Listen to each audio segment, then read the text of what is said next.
Hi, everyone. We'll be just getting started shortly. I know it's almost 1 o'clock. We'll give people a few more minutes to arrive.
Welcome, everyone. We'll be getting started in just a few minutes.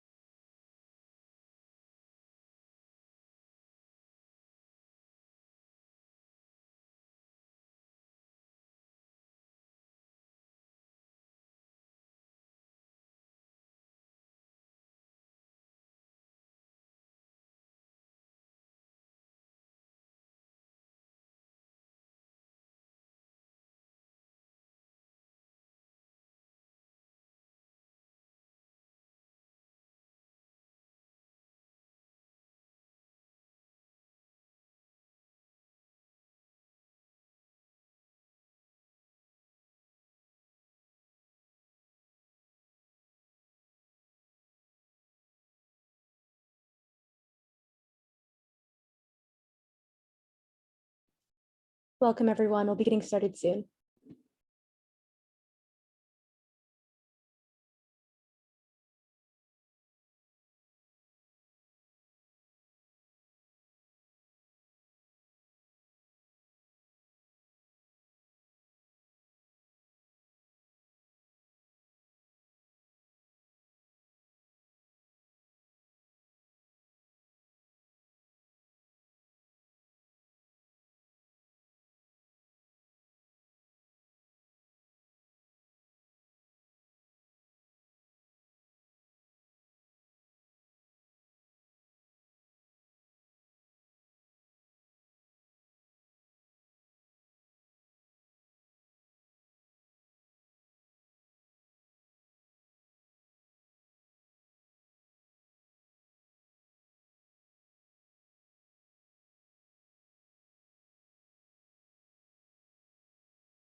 Hi, everyone, and welcome to Accelerated Approval Reforms, Balancing Timely Access and True Clinical Benefit.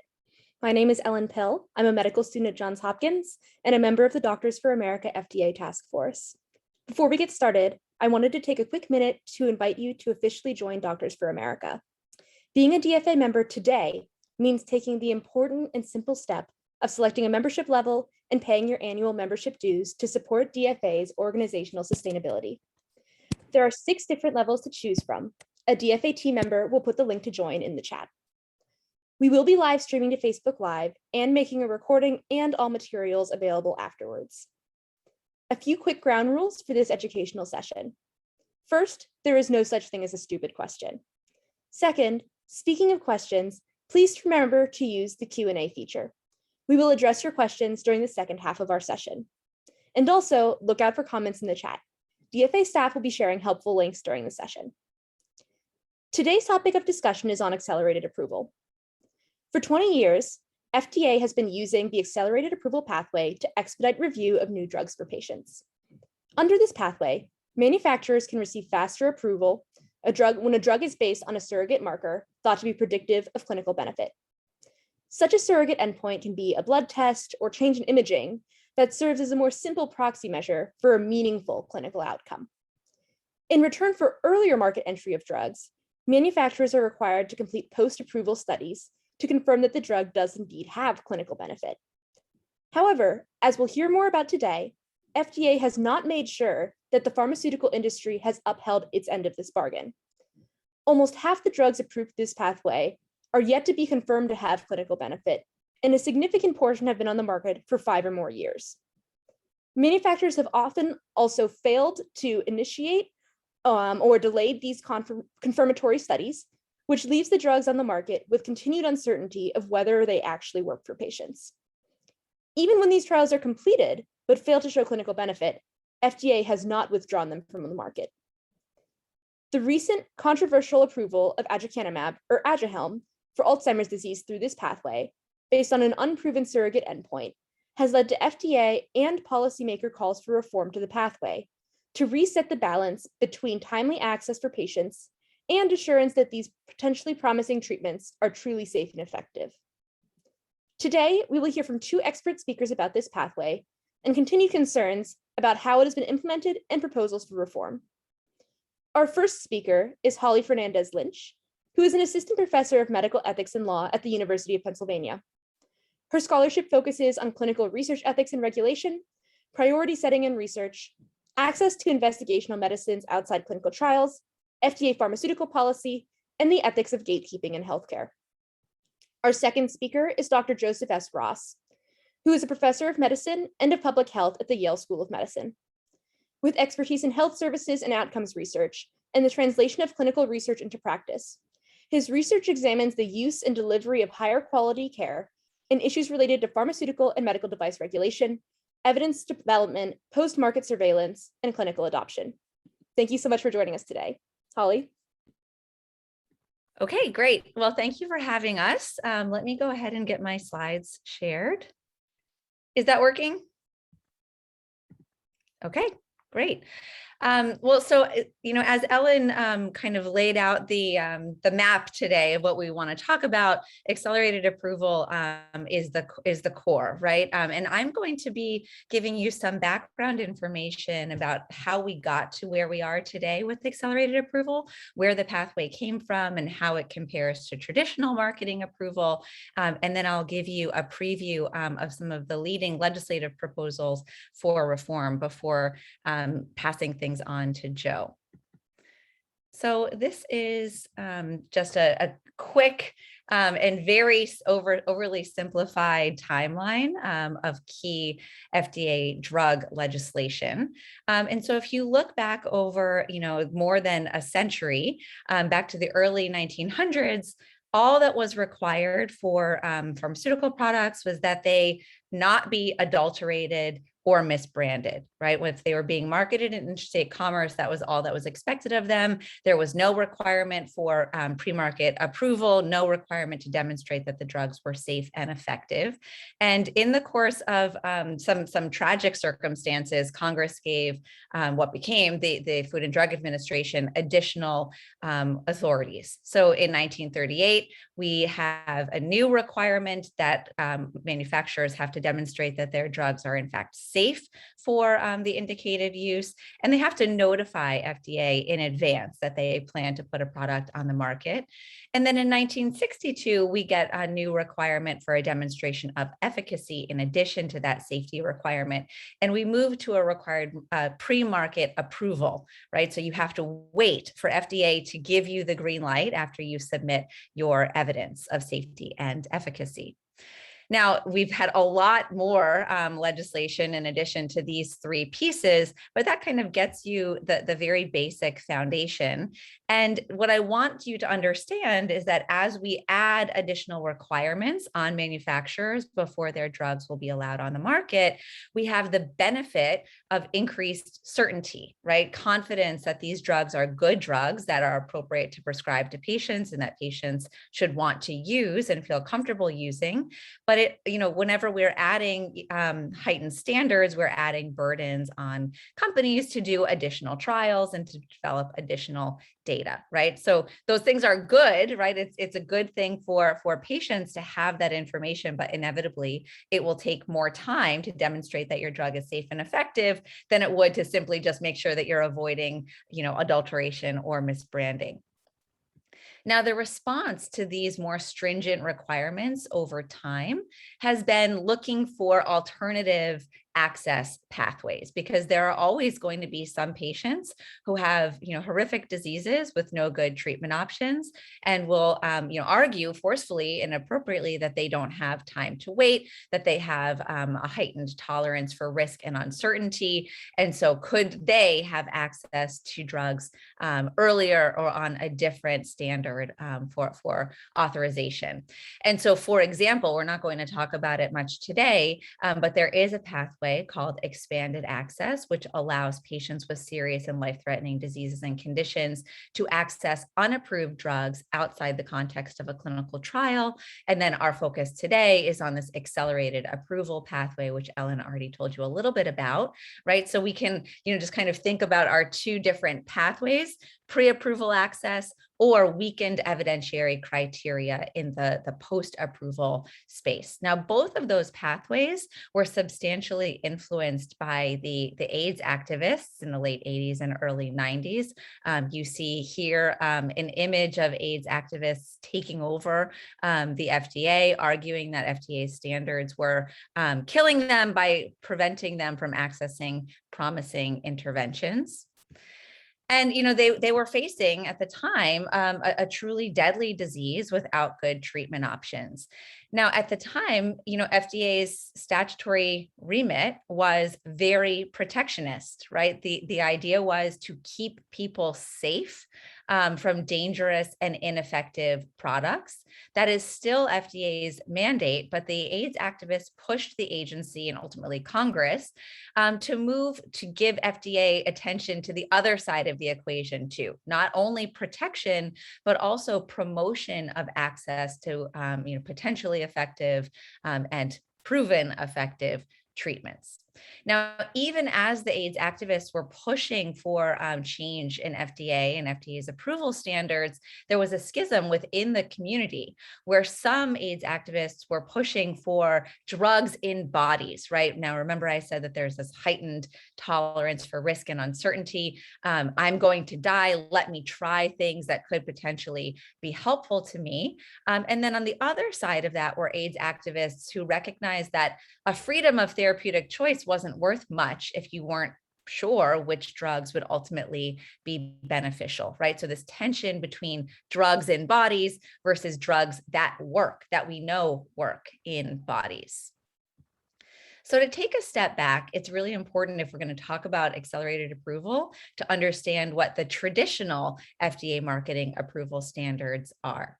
So if you take a look at the Food, Drug, and Cosmetic Act, in Section 505, there is the new drug approval requirements. And it lays out in a lot of detail what companies have to demonstrate, what they have to provide to FDA. And so they have to give their reports of the clinical investigations that they've conducted to demonstrate that their drug is safe for use and that it's effective in use.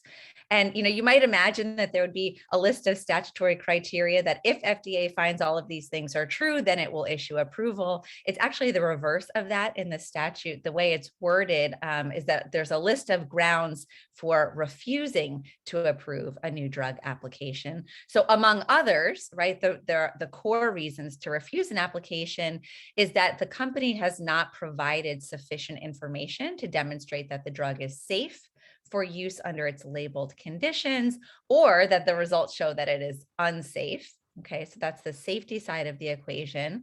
On the effectiveness side of the equation, what the statute is looking for is substantial evidence that the drug will have the effect that it is purported to have under its labeled conditions. And that's really important. FDA is not talking about safety or effectiveness kind of free floating in the ether. It's very specific to the labeled indication, right? You could have something that has a reasonable risk benefit ratio for a particular disease or condition, but not for another.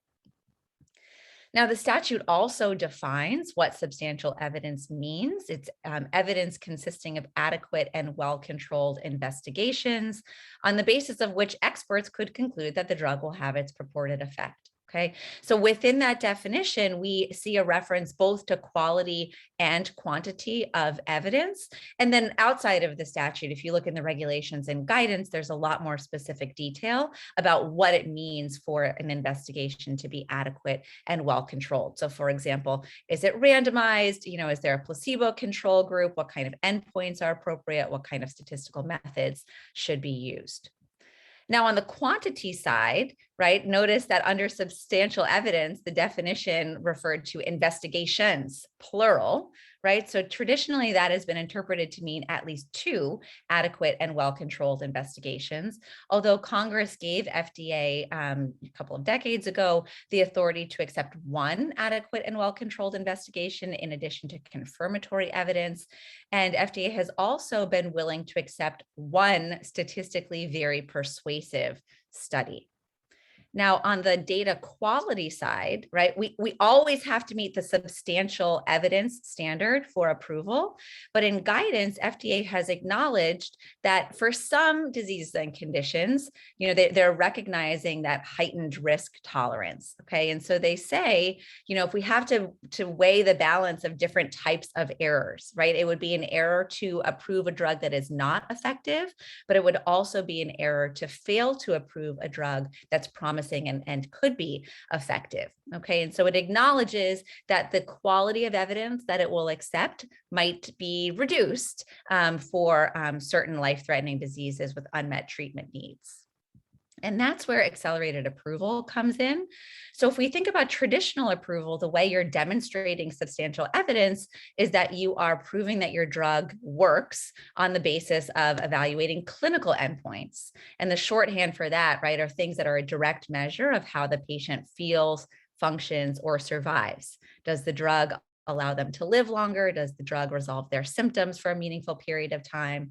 But you can also get traditional approval on the basis of what are known as validated surrogate endpoints. And these are things that are lab measures or imaging, for example, that are already shown to predict clinical benefit, right? The link between the surrogate and the clinical outcome has already been validated. Accelerated approval is different, okay? So accelerated approval allows you to get marketing approval using unvalidated surrogate endpoints, which are defined as those that are deemed reasonably likely to predict clinical benefit, but are not yet validated surrogates. And then there's also another pathway under accelerated approval by which you can rely on an intermediate clinical endpoint, okay? And we can talk about that in Q&A, but I wanna make sure we leave enough time.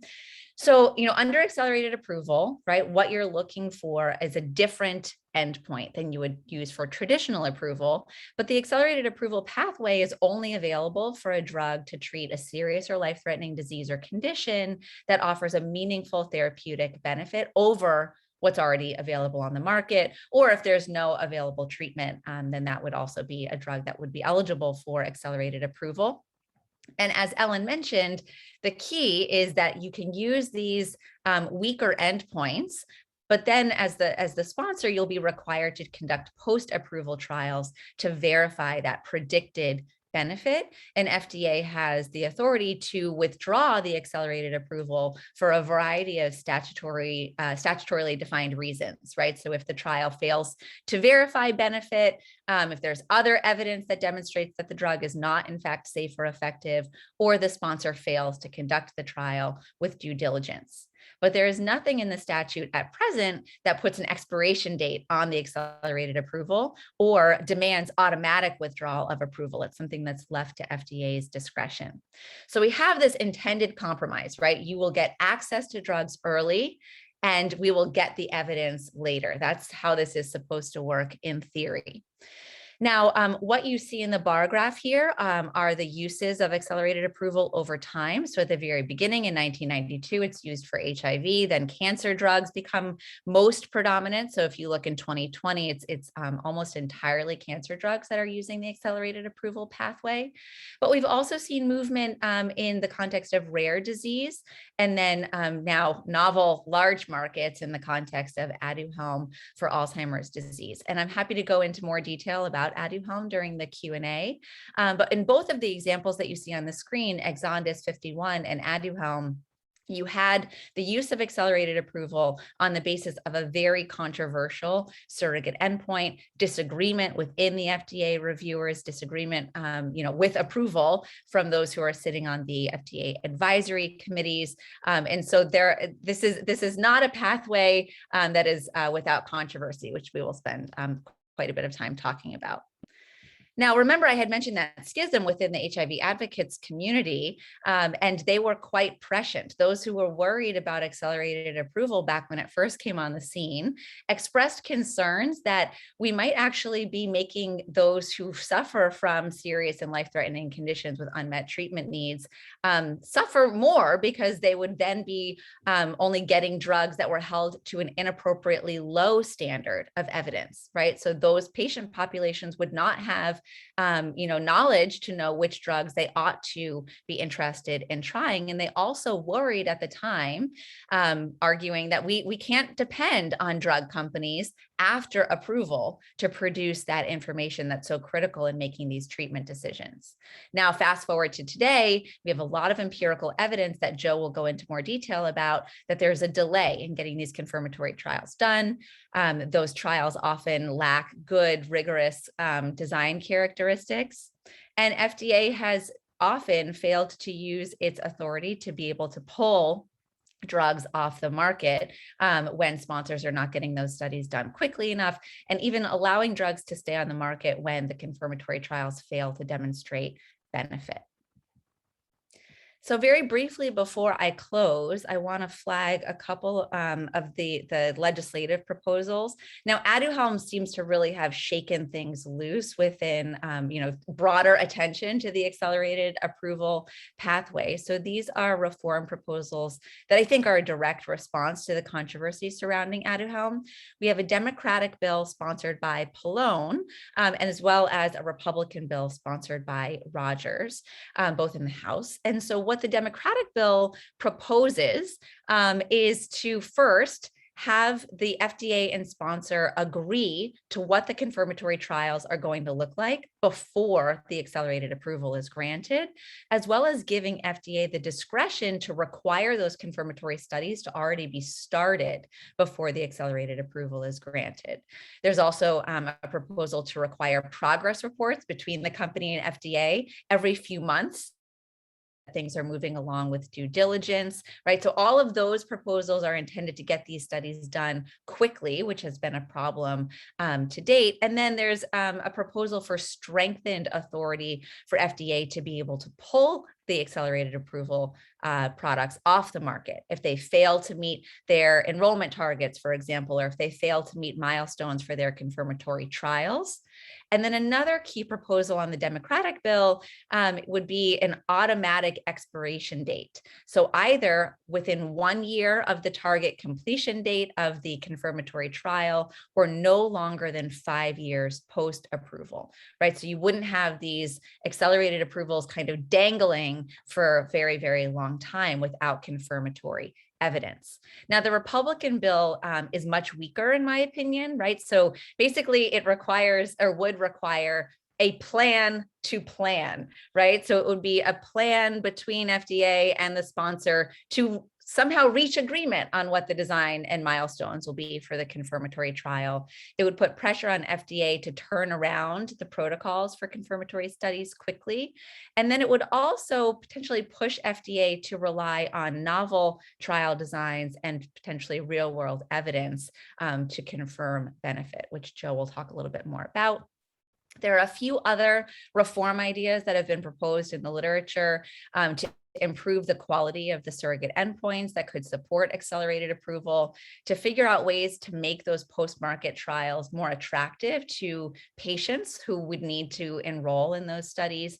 And then this has been a hot topic in relation to Aduhelm, but a stronger role for payers who might say, we're not going to pay for drugs that have not yet confirmed that they are beneficial.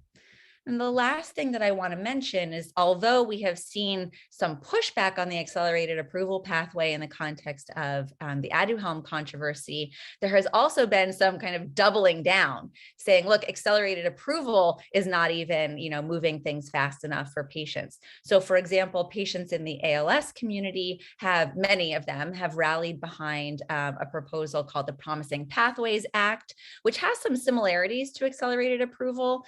It would be a provisional approval pathway, time limited, that would allow marketing approval for products that have relevant early evidence to establish a positive therapeutic outcome. The patients who would receive these provisionally approved drugs would be required to participate in an observational registry. And then those registry data, that real world evidence, could potentially be used for full marketing approval of the drug. So, this all kind of boils down to this fundamental challenge that FDA has faced for a very long time now, which is how to balance speed, access, and certainty for patients who lack good treatment options and might be pushing the agency to move more quickly. So with that, let me turn things over to you, Joe. Stop my share. Thanks, Holly. That was amazing. I always love when I do a panel like this and I learn things from my co-panelists, even though I'm supposed to know all this stuff already. I had no idea that the FDA made their decisions based on a negative valence orientation as opposed to positive. That's really cool. I'm going to share my screen. Should be seeing it. Ellen, can you give a nod if it's okay? Great. Okay, so I'm going to pivot and take the baton from Holly, and I'm going to talk a little bit more about sort of the empirical research that our group and others have done to understand I guess you could call the pragmatic or clinical implications of the accelerated approval program and what it means for practicing clinicians, and in particular what it means for patients, and the evidence that's available to guide decisions about whether to use these medications. I do want to just note the potential disclosures. This is just a kind of a thing that I always do. First and importantly, I actually get a lot of funding from the FDA. I run a clinical center of excellence in regulatory science and innovation, and do a lot of collaborative work with the FDA, trying to help them improve their policies and practices and generate better evidence. It's really critical, I think, to try to partner with these agencies to improve things. And you can see the list of the other funding sources of mine. Let me just start and talk a little bit about the sort of history of the program and how common it's become and the implications of it. Obviously, you saw the slide from Sachs in the JAMA Health Forum paper that showed the increasing use of accelerated approvals for the various indications that Holly presented. We did a study looking at drug approvals over 3 different decades that I think is actually pretty illustrative of some of the challenges at hand. For various reasons in the 3 decades, there were different number of approvals in the 95 to 97. These were new approvals. In the 95 to 97 3-year period, there were over 100 approvals. In 2005 to 2007, actually happened to be a pretty fallow period for FDA. There's only 60-ish approvals, and then 109 from the 2015 to 2017 period. And you can see that the proportion of approvals that came through the accelerated approval pathway went up, but not a ton. It was 11% in the 90s to 21% in the mid-2000s to about 17% in the teens.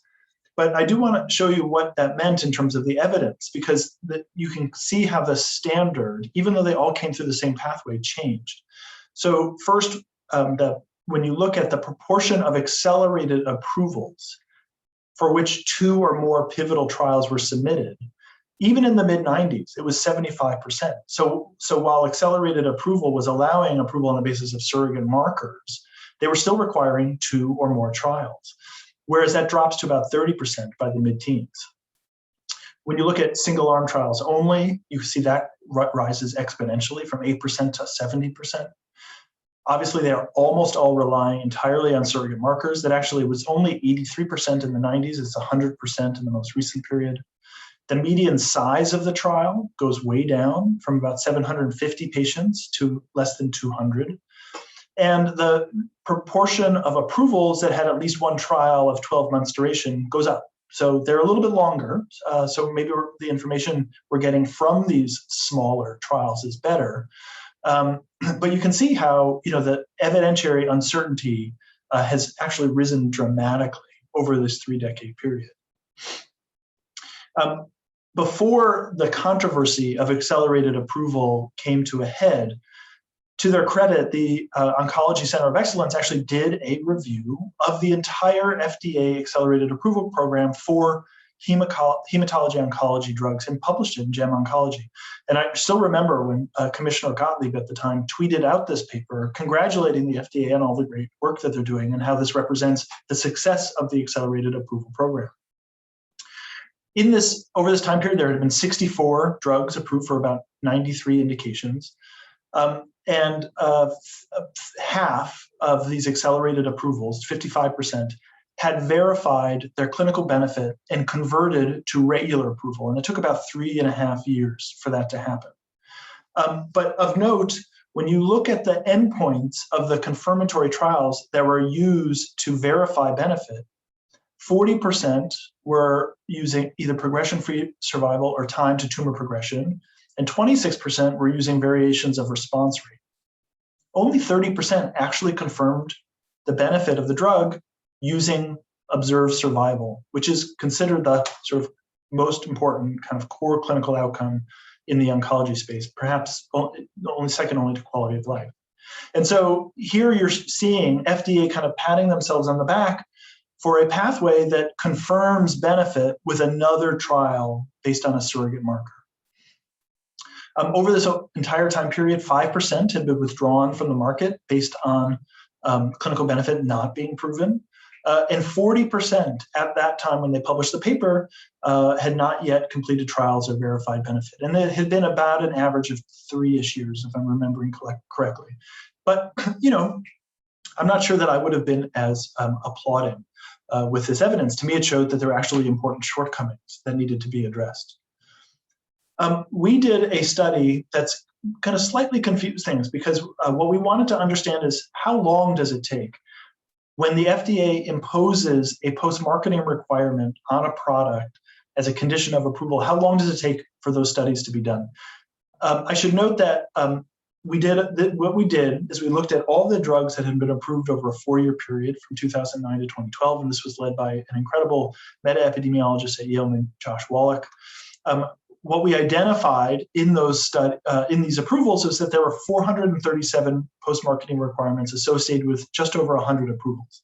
And this is why it's going to slightly confuse things, because 80% of the PMRs, these post-marketing requirements that were requested, were using the FDA authority, which is primarily a safety-based authority that FDA has to say you need to do more clinical studies to assure product safety.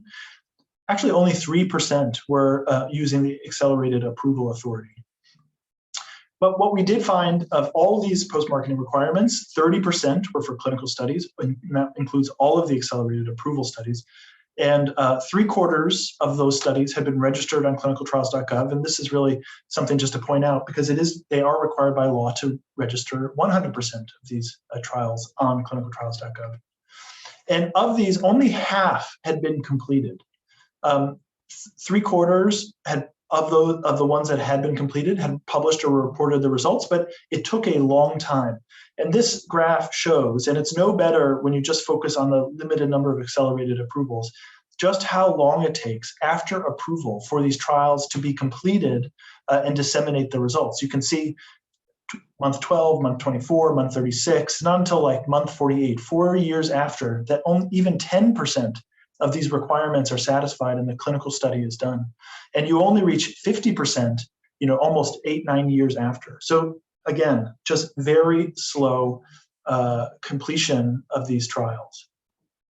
This led us to ask a question, well, why are we allowing this? In the sense of, wouldn't it be better just to get the better evidence at the time of approval anyways?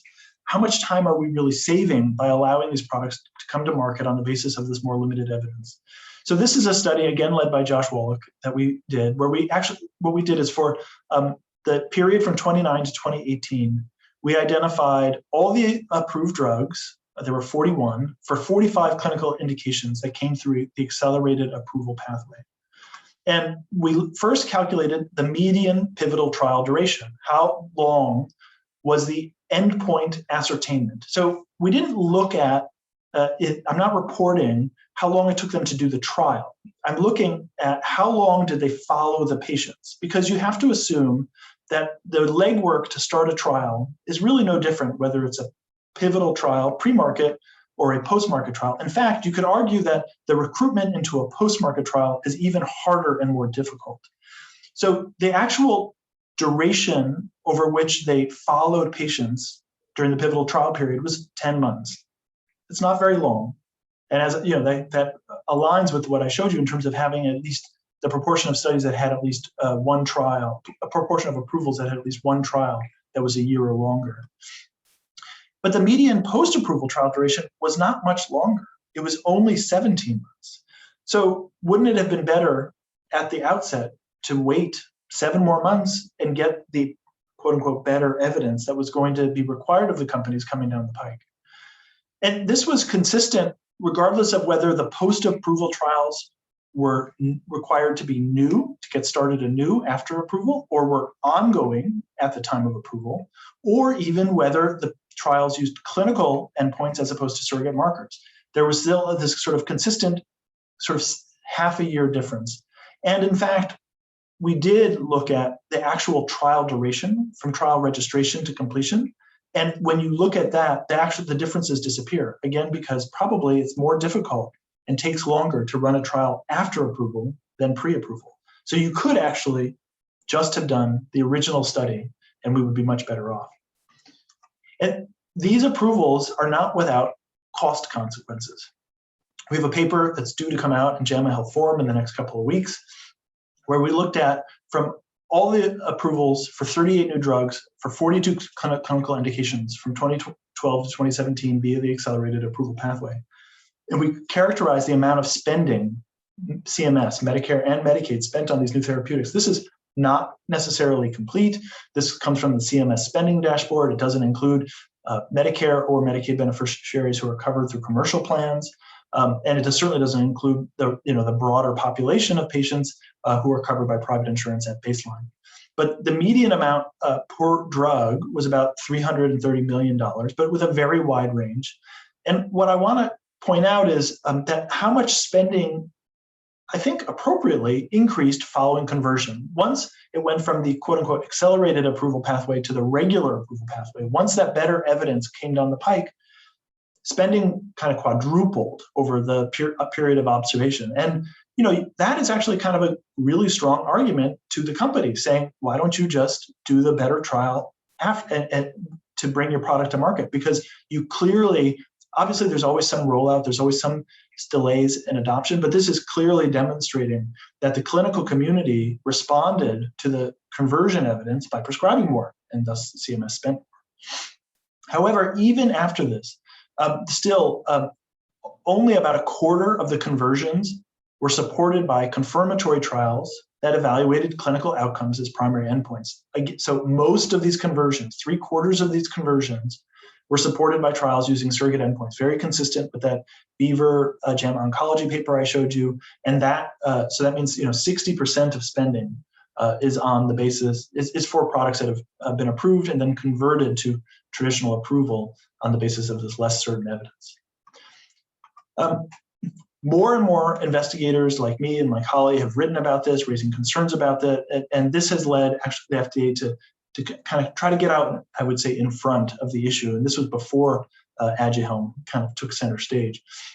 But they wrote, I thought, a very thoughtful piece in advance of a May 2021 Oncology Drug Advisory Committee about what they termed dangling accelerated approvals. This was a term that had never been used before, that they coined, essentially described these accelerated approvals for which benefit had not been confirmed, but the products remain on the market, even despite the companies missing their deadlines.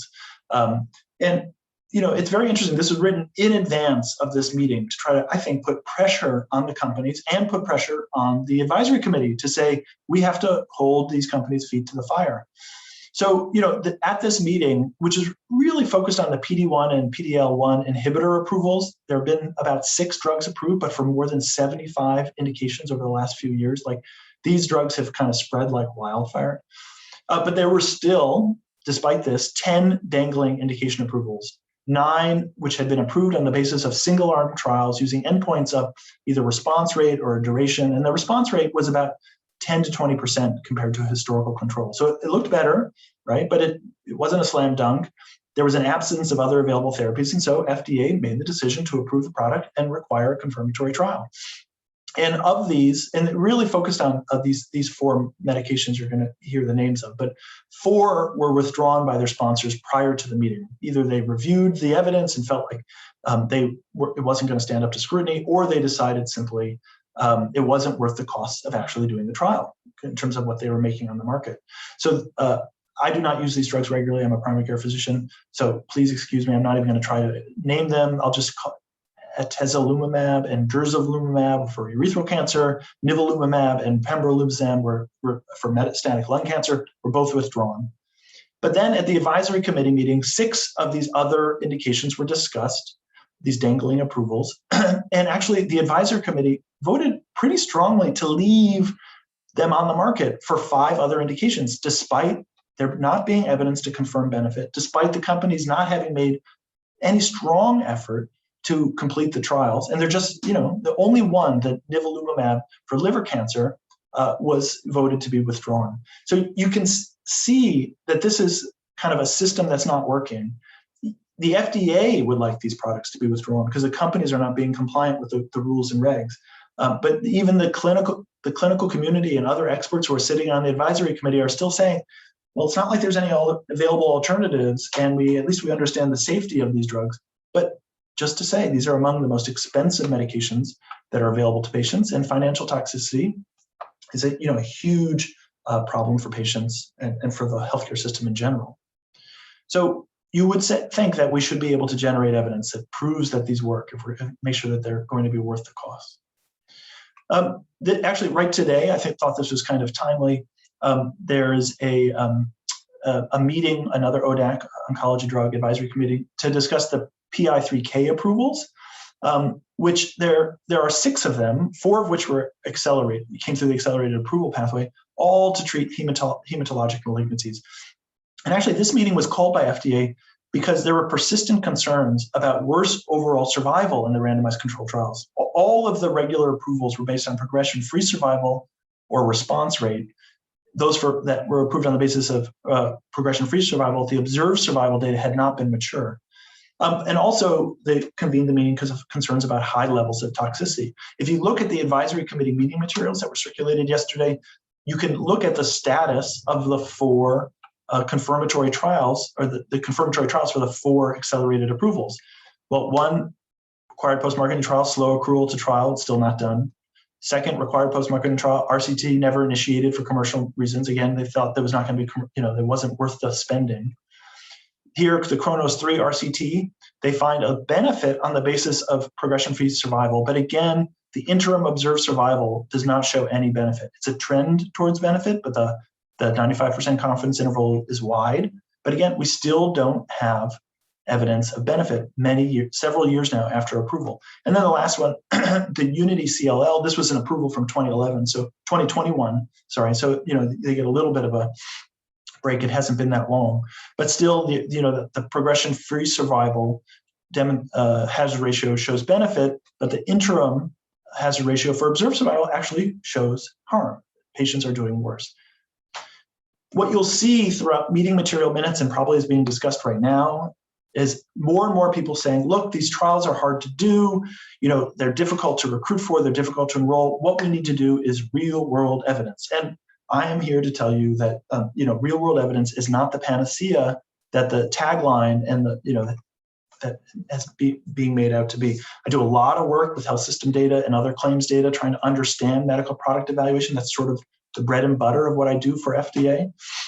And one of the, I thought, most illustrative projects we ever did, I'm going to talk about this paper in a second, but the FDA asked us to essentially apply a common data model for patients who are being treated for a certain type of cancer to figure out what proportion of them could we do a real-world evidence study on in order to determine the safety and benefit of actually PD-L1s and anti-PD-L1s. And what we found was that we did this analysis at Yale and the Mayo Clinic. it was that of the patients who were identified as undergoing treatment for this disease, approximately 60 to 70% disappeared after 2 months. And the reason that is because both Yale and the Mayo Clinic are, quaternary centers, specialty centers where people are referred to have a second evaluation and confirmation of the sort of, chemotherapy, and then they return to their home physician or home clinic that's not linked to our health system to receive their care. So in fact, for the vast majority of patients, we could not even do a real world evidence study because we'd only have a month or two of evidence for these patients. And that's not nearly sufficient to, to understand the safety and efficacy of these products. This is the last study I'll present, which is another paper we did trying to understand of the post-approval products, of the post-approval confirmatory trials that were required for products that went through accelerated approval from 2009 to 2018. There were 50 of them that were completed and they quote unquote confirmed benefit. What proportion could even have been done using real world evidence? And in the sense of, did they use and leverage information that would be routinely ascertainable from either an electronic health record as structured data or claims data? And what we found was that because of the complexity of the clinical indications, only 12 of the 50 could you have used RWE to identify the clinical indication in the patients? Only 2 of the 50 had at least 80% of the inclusion and exclusion criteria that could be ascertainable from routine EHR or claims data. 22 had an ascertainable active comparator, so about half, and about 20 had at least one ascertainable primary endpoint. But in total, not a single one of these post-approval studies could have been done as designed using either electronic health record or claims data. We wrote, this is my last slide, we wrote about the importance of reforms to the accelerated approval pathway, working with colleagues, Aaron Kesselheim up at Harvard and Vishal Gwali, who's at Queen's University in Canada. And this was really just around when Aduhelm was kind of taking center stage. You will note that some of the reforms we talked about have actually appeared in the Pallone's bill that Holly talked about, which is great. I love when you can believe that people who are sitting in Congress might be actually reading our medical journal articles. I think that happens maybe a little, maybe a lot. But what we talked about in terms of the need for reform was that confirmatory trials should use clinical outcomes as endpoints, not biomarkers, not surrogate markers, and I would argue not even validated surrogate markers. Holly did make the distinction between the two, but I will just note that there has been a long sort of a reassessment of what were considered validated surrogate endpoints. We used to, I think we still consider hemoglobin A1C to be a validated surrogate outcome for diabetes drug approvals. And actually, it's not a good outcome. It does not align well with mortality, heart attack rates, kidney disease rates, and such. Same thing with progression-free survival, which is considered a validated surrogate marker, but study after study has demonstrated that is not a good proxy with observed survival.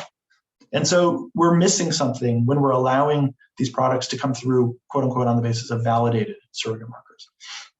We also proposed that the protocol for the confirmatory trial should be agreed upon as a condition of approval, with status updated at least annually in a public registry.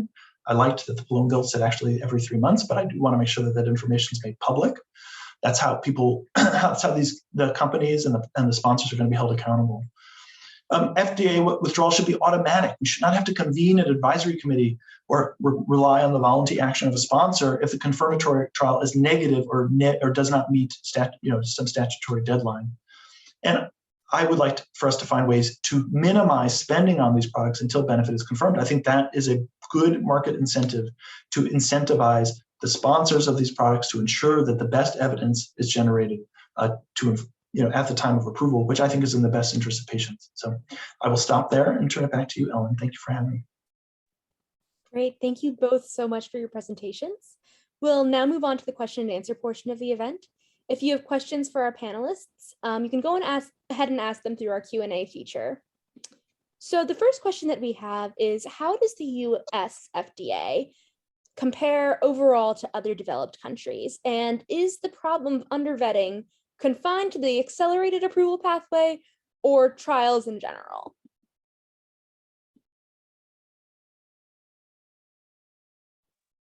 Well, I'm not sure I'm fully grasping the question here. I mean, the US FDA does an extensive review of the data that gets submitted from companies. They're not taking the company's word for it, right? So, pre electronic submission, you would have tractor trailers of binders being dropped off at FDA. I mean, really, the reviewers do a massive amount of work. FDA has their own statisticians who reanalyze data and make sure that they agree with the company's conclusions. Sometimes they don't agree with the company's conclusions. So I guess I wouldn't describe it as an under vetting of drugs on the accelerated approval pathway. It's that the statutory standards are, well, FDA hates when you say the statutory standard is lower because it's still the substantial evidence standard, but the evidence that you can use under accelerated approval to meet that substantial evidence standard is weaker. And it really undercuts FDA's authority once you allow the product on the market. So the incentives shift dramatically once the company can start profiting from its drug, right? If it is allowed to profit, then it has very little reason to be quick about getting its confirmatory trials done, because they really can only maintain the status quo or hurt the company, right? Like either the drug will be allowed to stay on the market, which it already was on the market, or, if the confirmatory trial goes poorly, then there would be a reason for FDA to withdraw approval or companies not to pay for it. Now, in Joe's data, he indicated that companies are willing to pay more, the payers are willing to pay more. You see more payment for products once they transition to full approval. So you would think maybe that would be some incentive, but it's clearly not enough. I'll just add on one minor thing. I'm not an expert on EMA, the European Medicines Agency policy. There are a couple of minor differences, of course, in the way approvals happen in Europe versus FDA. I think one that I've heard Rick Pastor, who's the head of the Oncology Center of Excellence at FDA, talk about is that within the EMA approval, accelerated approval pathway, they have actually automatic withdrawal after 2 years if sponsors are failing to meet deadlines. So that I think is actually quite useful in terms of holding companies' feet to the fire. I might have the time period wrong or some other details wrong, but the general sense is he's talked about how he would like to see FDA to have those same auto kind of features in the accelerated approval program in the US. And of course, the biggest difference is that in Europe and in the United Kingdom, there are the national payers make health technology assessments, value assessments of the products before they decide whether to pay for it. That rarely happens in the US. There's rarely a holdup on the basis of a CMS non-coverage decision. And so really FDA approval means it's getting paid for in the United States. And so that is a major difference because the incentives, a lot of these products that we think about as being readily available, including products with great evidence, the PD-L1, anti-PD-L1s, for instance, in Europe, they are sometimes available only in very circumstances and only for short periods of time. You can treat a patient for no more than 2 years, whereas here we might see a patient being treated, for the remainder of their life, which could go on for 5-6 years. So just very different approach to medical care and delivery there.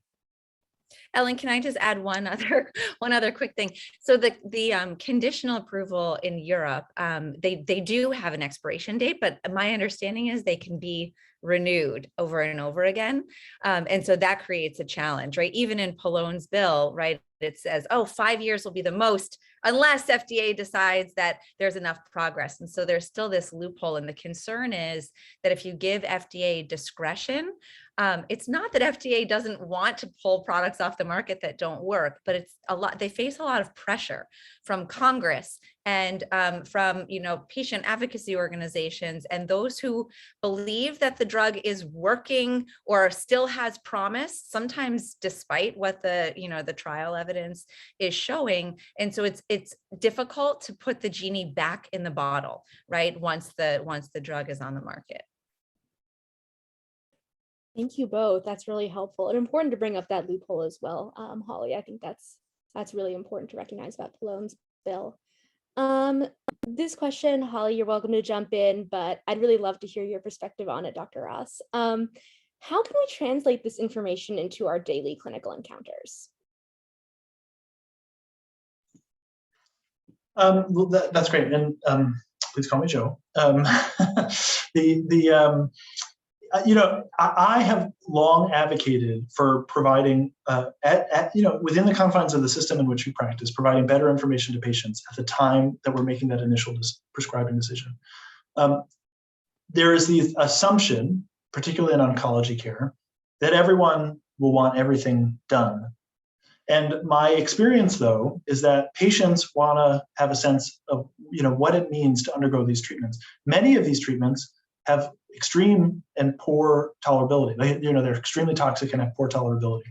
Not all of them, but a lot of them. And so the decision to undergo treatment is a big one. It takes over your life. You're going to the clinic multiple times a week. You're going for blood tests. You're getting infusions. You're weak. You're tired. And actually, there have been several really provocative randomized controlled trials now demonstrating that, end of life care through kind of better identification of patient preferences and values, which may or may not lead patients to undergo chemotherapy, extends life and leads to higher quality of life.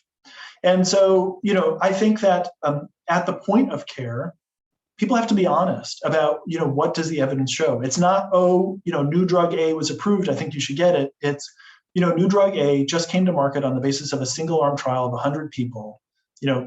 Those people compared to historical controls did about 10% better in terms of their imaging scans, but we actually don't know if they live longer. And it's going to cost you X amount of dollars. And this is what it's going to require of you to undergo this treatment. Is it worth it to you? Because that's what patients experience. The burden of being a patient is extensive, and it's not just a new shiny toy coming to market that everyone should just jump on.